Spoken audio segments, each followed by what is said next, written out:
오늘 말씀을 통해서 우리가 생각하려고 하는 것은 광야의 실패와 은혜의 회복이라고 하는 말씀입니다. 모든 성경의 핵심은 예수님이에요.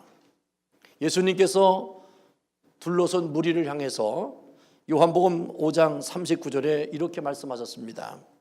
너희가 성경에서 영생을 얻는 줄 생각하고 성경을 상고하거니와 이 성경이 곧 내게 대하여 증거하는 것이로다.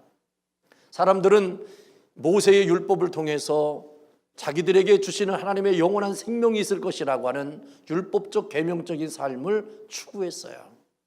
그리고 내가 말씀을 기준으로 해서 내가 어떻게 삶을 살아가야 하나님이 기뻐하실까? 이것이 율법 중심적인 삶의 사람들의 의지요 결단입니다. 결국은 하나님의 은혜보다는 내가 이렇게 했습니다. 내가 이렇게 하고 있습니다. 나는 저 사람들과 그렇지 않고 다릅니다. 라고 하는 것으로 자기를 우연 삼는 신앙이 율법적 신앙이요, 계명적인 신앙인 것입니다. 여러분, 하나님 앞에 내가 서 있는 것이지 저 사람과 내가 비교해서 내가 하나님 앞에 서 있는 존재가 아닌 거예요. 우리는 자꾸만 다른 사람과 다르다고 하는 것, 다른 사람들은 저렇게 하는데 나는 이렇게 하고 있다고 하는 것에 자기적인 교만함이 내 마음속에 움트고 있지는 않는지. 그래서 많은 예수님 당시의 유대인들은 말씀을 통해서 자기의 의를 세워가려고 했어요. 그런데 그렇기 때문에 그 말씀이 자기를 이루고 성취하는 것으로 성경을 이용했습니다. 그런데 예수님은 그들을 향하여 지적하고 있는 거예요. 그 지적은 무엇이냐면 성경에서 얘기하는 모든 말씀은 나를 알게 하고 깨닫게 하려고 하는 것이다라는 것을 예수님이 말씀하고 있어요. 내게 대하여 증거하는 것이라는 겁니다.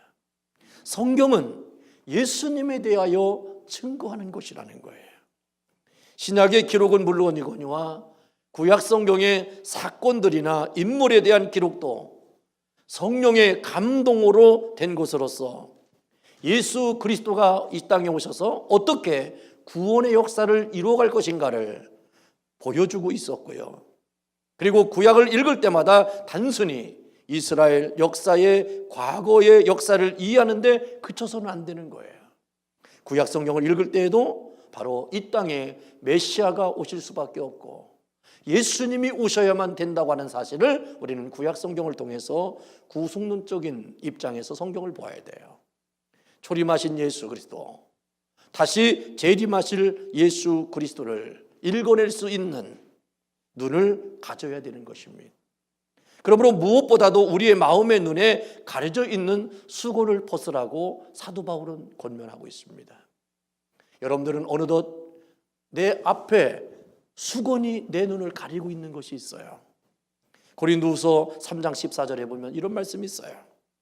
그러나 저희 마음이 완고하여 오늘까지라도 구약을 읽을 때에 그 수건이 오히려 벗어지지 아니하고 있으니 그 수건은 그리스도 안에서 없어질 것이다.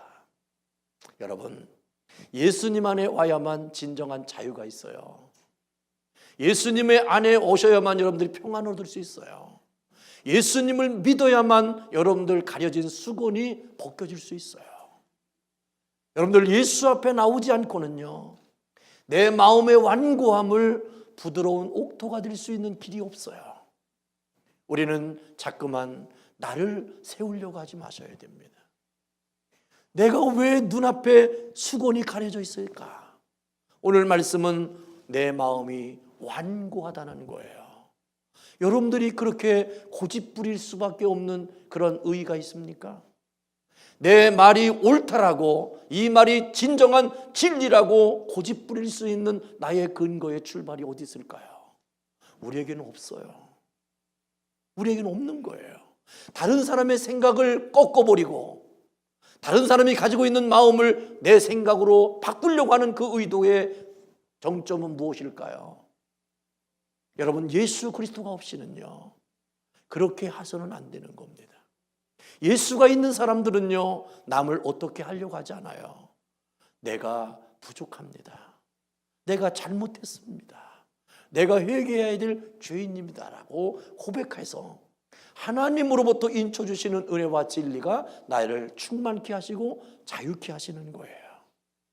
오늘 본문은요, 사도 바울이 고린도 교회 성도들에게 구약 이스라엘의 역사적인 사건을 상기시키면서 이 말씀을 통하여 우리에게 주시려는 교훈이 있어요. 사도 바울이 언급하는 사건은 다름 아닌 출애굽 광야의 사건이었어요. 저는 이 사건을 경험하기 위해서 이번 성지순 들 때 특별히 목사님들과 함께 광야를 체험했어요. 광야길을 걸었습니다. 얼마나 더운지 몰라요. 그리고요, 모래바람이 얼마나 날리는지 몰라요. 목마릅니다. 그때 간절히 기도했어요. 하나님, 이스라엘 백성들이 이 광야를 걸어갈 때 구름 기둥과 불 기둥으로 인도하셨던데 구름 기둥이 있어야만 이 더위를 피할 수 있고 하나님이 바람을 바꿔주셔야만이 그 모래바람이요 얼마나 센지요 이 피부에 막 꽂혀요. 그래서 이 사람들이 히잡을 쓰는 이유는 패션이 아니에요. 그걸 안 두르면 걸어갈 수가 없어요. 그 더위에 감당할 수 없어요. 막아야 되는 거예요. 그래서 그거는 생명과 같은 거예요.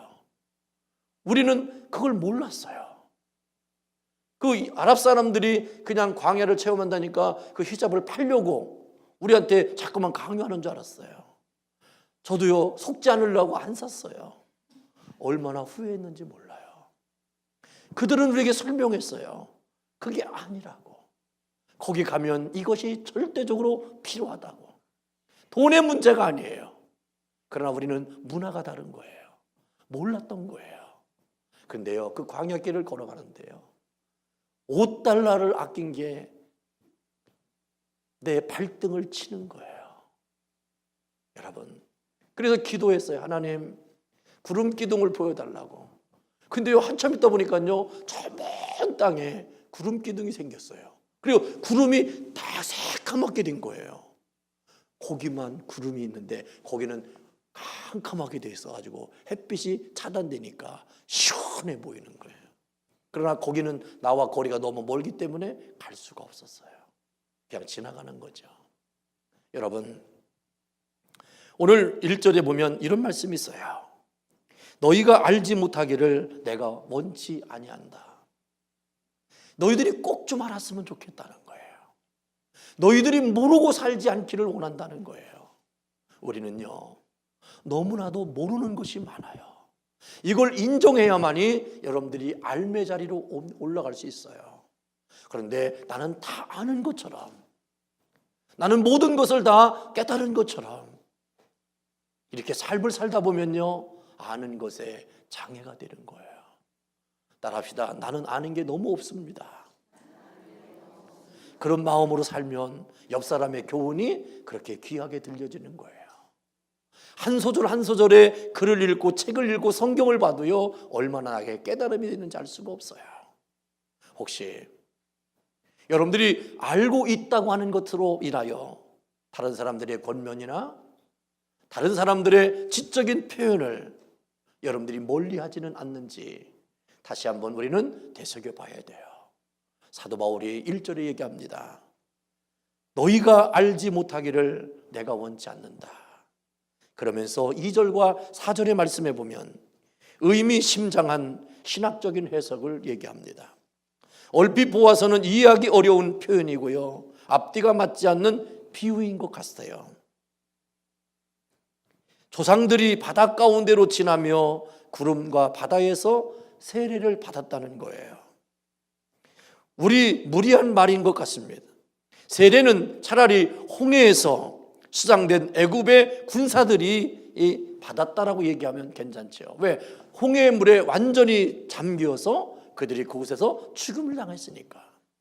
그러나 이스라엘 백성들은 어떻게 했습니까? 홍해가 갈려진 다음에 물의 마귀가 된 다음에 그들은 그걸 통과한 것뿐인데 성경은 그들은 세례를 받았다라고 표현하고 있습니다. 모세가 반석을 쳐서 물이 나오게 되었는데 그 반석이 어찌 그리스도가 된다는 말입니까? 이것이 바로 성경인 거예요. 우리는 성경을 해석할 때 문자적으로 역사적으로 해석하는 것만 매달려서는 아니 됩니다. 성경은 상징을 우리에게 알려주고 있어요. 모든 성경을 초림 예수와 재림 예수 그리고 우리 예수 신앙을 보는 법을 배워야 되는 거예요. 오늘 말씀을 통해서 광야의 영적 의미가 무엇인지, 이스라엘이 광야에서 실패한 것이 예수 그리스도께서 어떻게 회복하셨는지, 그리고 구약의 실패를 온전히 회복하신 예수님에 대해서 우리는 깊이 묵상하려고 하는 것입니다. 광야의 영적인 의미가 뭘까요? 구약 이스라엘 백성들이 신령한 식물을 먹고 신령한 반석으로부터 신령한 음식을 마셨던 장소는 광야였습니다. 광야는 히브리어로 에레모스라고 하는 단어를 쓰는데 이 말은 황폐한 곳, 사막, 쓸쓸한 곳이라고 하는 뜻입니다. 광야는요, 외로운 곳입니다. 광야는 옆 사람과 함께 있음 때문에 내 마음이 외로움이 없어지는 것이 아니에요. 광야는요, 누가 있어도요, 함께 있어도 외로운 거예요. 그 광야에서 외로움을 극복할 수 있는 길은 뭐냐? 하나님을 함께 해야 돼요. 하나님이 나와 함께함에 대한 믿음의 경험과 체험이 없이는요, 수많은 무리가 있다 할지라도 그 무리가 나를 외로움을 채워주는 것이 아니라는 거예요. 우리도 마찬가지잖아요. 아내가 있어요. 남편이 있어요. 자녀들이 있어요. 내가 일하는 비즈니스 현장이 있어요. 직장이 있어요. 근데 옆 사람한테 인사합시다. 나 외로워요. 한번 해보세요. 나 외로워요. 아버지, 내가 함께 하는데 아버지 뭘 외로워? 아버지가 원하는 거 내가 다 해주는데 뭐가 그렇게 외로우세요? 라고 얘기하지 마세요. 외로움은요, 인간으로 태어난 삶의 출발인 거예요. 그 외로움을 극복할 수 있는 것은요, 하나님이 내 안에 계셔야만 가능한 것이지 다른 것으로는 될 수가 없어요. 광야는요, 하루 종일 걷고 또 걸어도 황량하고 건조한 모래길만을 계속해서 걷는 고독의 길입니다. 선지자 예레미야는요, 이렇게 표현했어요. 예레미야 2장 6절에 보면 그들이 우리를 애굽 땅에서 인도하여 내시고 이 곧 사막 구덩이 땅, 간조한 사망의 음침한 땅, 사람이 다니지 아니하고 거주하지 아니하는 땅을 통각해 하시던 여호와께서 어디 계시냐 말하지 아니하였다. 이 얘기는 말은 무슨 말이냐면 이스라엘 백성들이요, 광야 생활 속에 하나님이 나와 함께 하셨고 동행하심에 대해서 깨닫고 있을 때는요, 그들이 하나님 어디 계십니까? 라고 묻지 않았다는 거예요. 그런데 하나님이 어디 계십니까? 라고 하는 외로움이 돌아올 때 그들은 금송아지도 만들었고요, 그들은 하나님 앞을 원망했고요, 불평했고요, 오늘도 영적으로 간음을 했고요, 그들이요 하나님을 시험했어요. 그래서 오늘 말씀해 보면 우상 숭배하지 말라는 거예요. 간음하지 말라는 거예요. 하나님을 시험하지 말라는 거예요. 하나님에 대해서 원망하지 말라는 거예요. 이것이 왜 올까요? 외로워서 오는 거예요. 근데 이스라엘 백성들이 왜 이 광야에서 외로움 속에 살았을까요?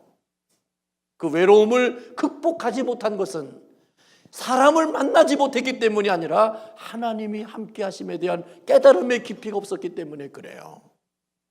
여러분, 이제 외롭다라고 얘기하면 나 믿음 없다는 얘기와 동일한 거예요. 이제 외롭죠. 외롭지 않은 사람이 어디 있겠어요. 어떤 때는 일을 열심히 해도요, 돈을 많이 벌어도요, 외로워요. 내가 공부를 열심히 해서 성취감을 가져도요, 외로워요. 내가 기도를 많이 열심히 해도요, 외로움이 있는 거예요. 왜요? 내가 한 것 때문에 외로움을 채워줄 수 있는 길은 없어요. 인생은 광야와 같은 거예요. 그래서 여러분들은 외롭다는 것은 정상인 거예요. 그러나 그 외로움을 극복할 수 있는 것은 이스라엘 백성들이 여호와 하나님이 어디 계시냐라고 질문하지 않았던 것은 하나님과 늘 함께함을 고백했고 체험했기 때문에 가능한 겁니다. 그리고 광야는요, 목마른 곳입니다. 출애굽기 17장 1절에 보면 이스라엘 자손이 온 회중이 여호와의 명령대로 신 광야에서 떠나 그 노정대로 행하여 르비딤에 장막을 쳤으나 백성이 마실 물이 없는지라. 원래 르비딤은요, 샘물과 개울이 있는 땅이에요. 그래서 이들은 기대를 갖고 그걸로 간 거예요. 하나님의 인도하심도 있었지만 그들은 하나님이 인도하실 때 르비딤이라고 하는 곳에 가면 개울이 있고 샘이 있기 때문에 먹을 물이 있을 것이라고 생각했어요. 하나님 감사합니다. 우리가 그렇게 목말라 하는 것을 하나님 어떻게 아시고 내가 우리를 물이 있고 샘이 있는 개울로 인도하시나요? 라고 흥분했을 거예요. 근데 그 땅에 딱 도달하니까요, 물이 바싹 마른 거예요. 여러분, 언제 여러분들 실망하나요? 기대가 크면 클수록 실망이 커요. 여러분들 왜 기대했나요? 나의 부족함과 나의 할 수 없음 때문에 상대에게 채우려고 하는 그 마음의 출발이 있기 때문에 여러분들 사람들에게 실망하는 거예요. 여러분들 누구에게도 실망하지 마세요. 사람에게 실망한다는 것은 내가 너무 약하고 부족했다고 하는 것에 대한 자기적인 인정인 거예요. 이스라엘 백성들도 르비딤으로 인도할 때 얼마나 흥분했겠어요. 갔는데 물이 하나도 없어요. 메말랐어요. 그때 이들이 얼마나 실망했겠어요. 하나님은요, 이들을 그곳으로 인도하는 것은 바로 뭐냐면 광야는 물이 없는 곳이라는 거예요. 있다라고 생각하는 것도 하나님이 마르게 하시면 없을 수 있어요. 그러나 없다고 생각했던 것도 하나님이 함께 하시면 있게 될 수 있는 거예요. 내가 할 수 있는 것으로만 사는 게 아니라 할 수 없음에도 하나님이 함께 하시면 할 수 있다는 거예요. 그래서 바울이 뭐라고 그래요? 내게 능력 주시는 자라서 내가 모든 것을 할 수 있다는 얘기는 거예요.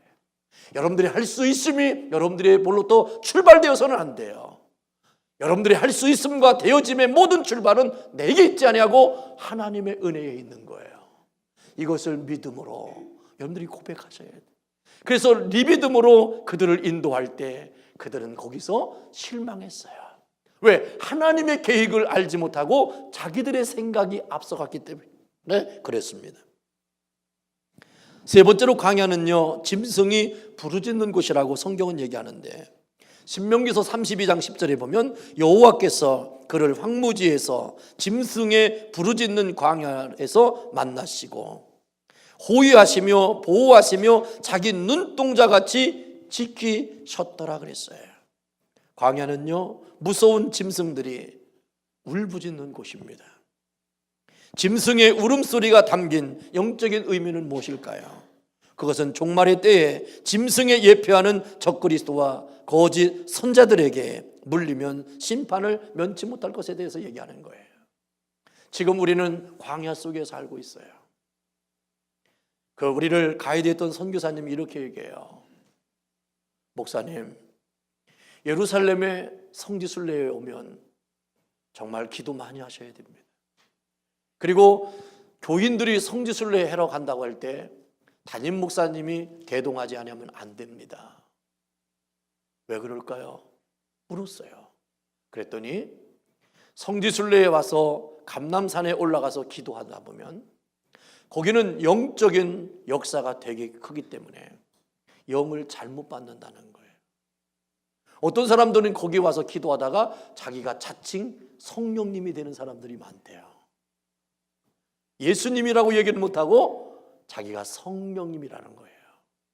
하나님이 자기에게 직접 성령의 영을 부셔서 하늘의 신령한 뜻을 깨닫게 됐다고 하면서 그가 돌아가지 않고 이스라엘 땅에 머물러서 홈리스적인 삶을 살아가는 사람들이 참 많대요. 여러분, 은혜가 있는 곳에 사탄의 역사도 강합니다. 사단의 역사할 때도요, 은혜가 임할 때도 있어요. 중요한 것은 바로 무엇이냐면 내가 어떤 마음의 중심 속에 거하느냐예요. 내 믿음의 길을 걸어갈 때 이 길이 주님과 동행하는 길인지 나의 의로를 세우기 위하여 세워가는 길인지를 알아야 돼요.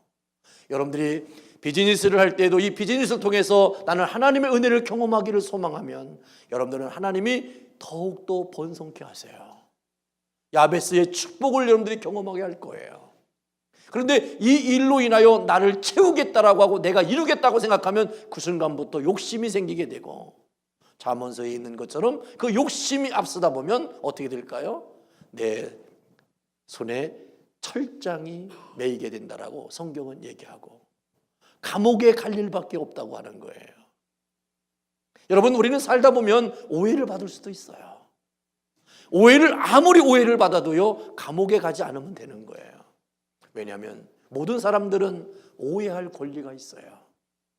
그런데 그 오해를 받은 사람은 그걸 다 말할 수가 없어요. 왜냐하면 잘못하면 변명처럼 들리기 때문에 그래요. 그래서 오직 아시는 분은 누구일까요? 하나님이신 거예요. 이거에 대한 굳건한 믿음의 고백이 없이는 이 광야에서 부르짖는 짐승의 때에 우리가 온전하게 세워질 수 없어요. 여러분들, 이 마지막 때에 성경은 우리에게 말씀하고 있습니다. 마지막 때에 선지자를 잘 만나라는 거예요. 주의 종을 잘 만나야 된다는 거예요. 정말 여러분들, 이거는 정말 우리가 깨달아야 되는 거예요. 우리가 만들어진, 우리가 형상화되어진, 우리의 논리와 생각으로 만들어진 사람이 아니라 하나님의 거룩한 뜻을 선포하고 이루어 나가는 거예요. 지금 많은 기독교와 개신교들이 어려움을 당하잖아요. 큰 교회를 목회했던 목사님들이 얼마나 무너집니까?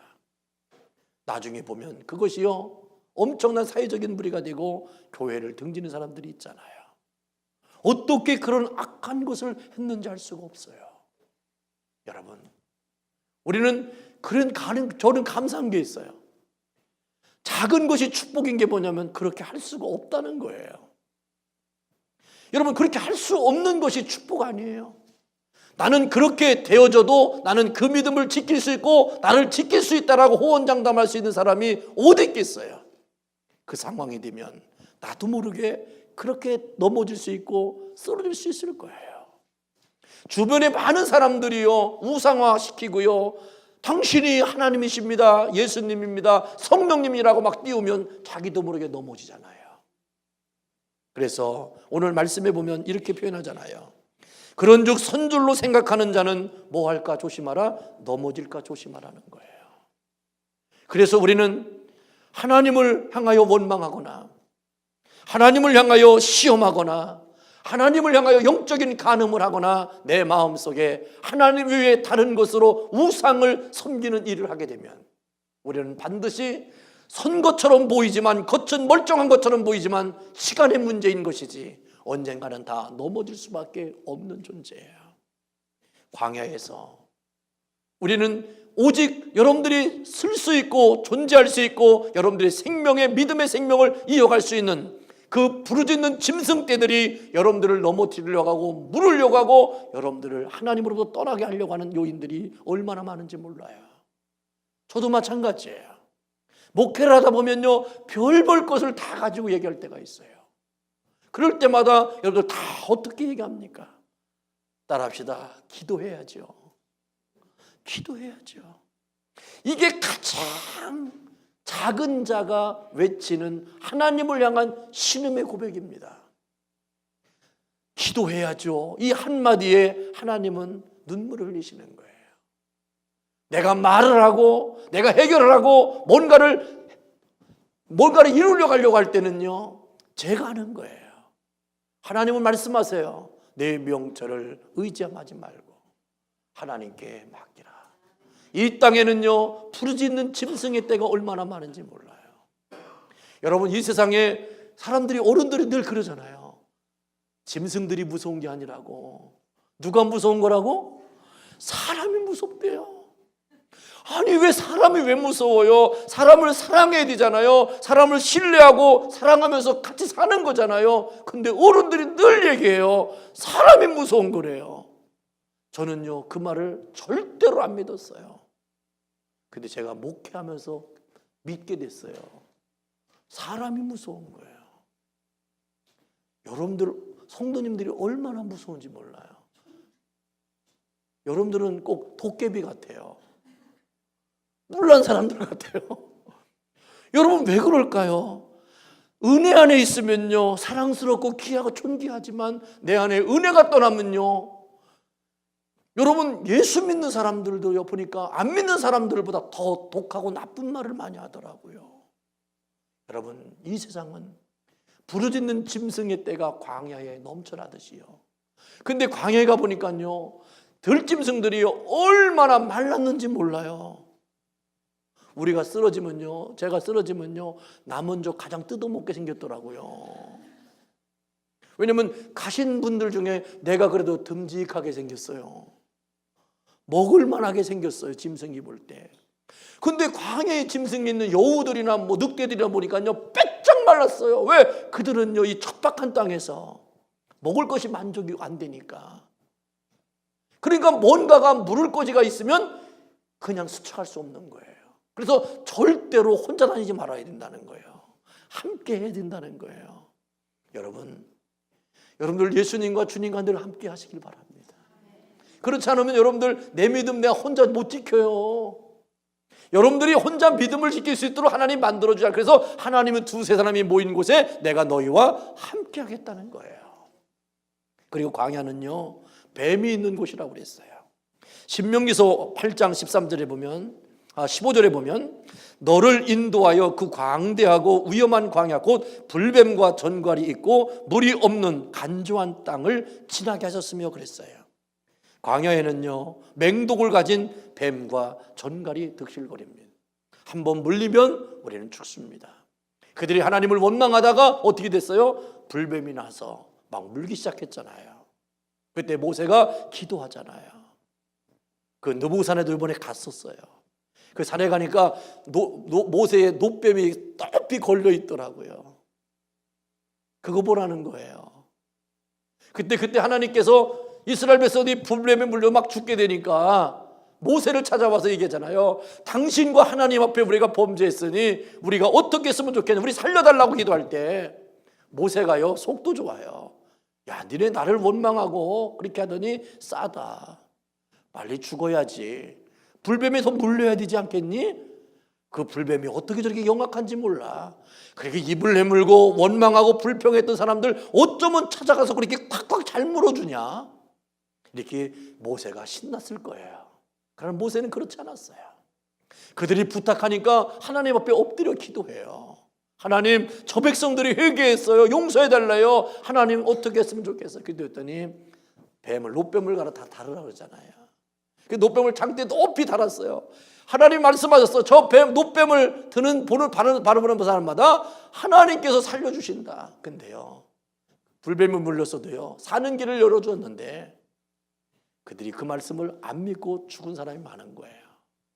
그러나 모세의 말을 듣고 바라본 사람은요 성경에 보면 살았더라. 아멘. 오늘 우리는 죄를 지을 수 있어요. 내가 원하지 못하는 죄를 질 수도 있고요, 이기지 못해서 죄를 질 수도 있고요, 내 생리적으로 죄가 범람할 때도 있어요. 나는 그러고 싶지 않은데요 나도 모르게 그럴 때가 얼마나 많은지 몰라요. 그 모든 죄악에서 나를 살릴 수 있는 것은 바로 뭡니까? 오직 예수 그리스도를 바라봐야 돼요.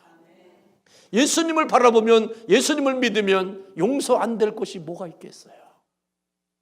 불뱀까지 나타나서 그들을 죽음의 길로 인도했던 하나님께서 그들을 살려주셨는데 오늘 이 시대에 예수님으로만이 여러분들의 죄악에서 구원받고 살 길이 있을 줄로 믿습니다. 불뱀에 물린 것 때문에 여러분들 절망하지 마십시오. 성경에서 뱀은 사단을 상징합니다. 예수님은 광야에서 사단에게 시험을 받으셨지만 말씀으로 이기셨어요. 여러분 시험 들으면요 말씀이 내게 힘이 없어요. 자꾸만 혈기가 많이 나요. 그리고 자꾸만 다른 사람을 물어대요. 그게 왜 그럴까요? 불뱀에 물리면, 뱀에 물리면 독이 있기 때문에 그래요. 독을 뿜어내야 되잖아요. 여러분, 그 독은 내가 뿜어낸다고 없어지는 게 아니라 하나님이 살려주시는 길을 택해야 돼요. 그것은 바로 오직 예수 그리스도를 믿어야 돼요. 여러분들의 죄의 사함을 주시는 분은 예수님의 이름밖에 없어요. 여러분, 죄를 지적할 때, 누군가 여러분들 죄를 지적할 때 우리는 죄를 인정하면 돼요. 내가 언제 지었습니까? 당신이 봤습니까? 그러지 마세요. 네, 제가 죄를 졌네요. 그렇지만 예수님의 이름으로 내가 회개할게요. 당신은 회개할 수 없어도 예수님은 하실 줄로 믿습니다. 그러나 당신이 나에게 벌을 준다면 난 벌도 달게 받을게요. 그것으로 끝내야 돼요. 왜? 우리는 혈과 육에 대한 싸움이 아니거든요. 우리는 이 광야는요, 그래서 이 뱀이, 불뱀이 많아요. 우리는 이 땅에 살면서 얼마나 이 불뱀의 역사가 났는지 몰라요. 멀쩡했던 친구가요, 내 감정을 힘들게 할 때가 있잖아요. 아니, 같이 기쁜 마음으로 식사했는데 갑자기 내 앞에서 그 사람이 혈기를 낼 때도 있잖아요. 소리를 지를 때도 있잖아요. 그럴 때 여러분들 얼마나 당황하고 황당스럽고 민망해요. 그렇잖아요. 어저께까지 사랑한다고 하고 좋아한다고 하다가 갑자기 마음이 돌변해요. 그 마음을 내가 어떻게 알겠어요? 알 수가 없어요.